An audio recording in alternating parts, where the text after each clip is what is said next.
বাগান হেবি সুন্দর ফুলের বাগান। তো এই বাগানটা হেবি সুন্দর। ঠিক আছে, এখানে এই ফুলের বাগানের মালিক হতে হবে আজকে। দেখাই যা, ফুলের বাগানের মালিকের কাছে যাই। হেবি সুন্দর ফুলের বাগান আছে, হেবি সুন্দর। দাদা, এই ফুলের এই বাগানের মালিক কি? আমি। তোমার এই বাগানের মালিক আজকে আমি হব? হন তাইলে। ঠিক আছে গাইজ, আজকে আমার এই ফুলের বাগানের মালিক আমি। এটা হচ্ছে তালগ্রাম রোড, কেনিয়ালের ধার।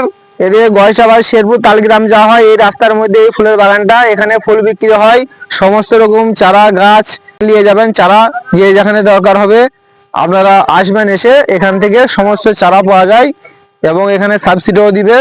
এখান থেকে আপনারা চারা নিয়ে যাবেন। এটা হচ্ছে তালগ্রাম রোড, কেনিয়ালের ধার। ফুলের বাগান বাবু আমার, আমি নতুন বাগান করেছি, আমারই বাগান। যাও একটা ফুলের চারা ওখান থেকে লাও, ওইখানে আছে, যাও তা নিতে পারো তুমি। ফুলের কাছে হাত দিচ্ছি কেন? হাত তো ধরে ভেঙে দেবো, হাত দিলে পারে। ফুলের বাগান তো আমার মামার, তোমার কে? তোর মামার বাগান তোকে কে বললো? ও বাগান তো আমার। মানে ফুলের বাগান কার? এই বলতে আমার বাগান।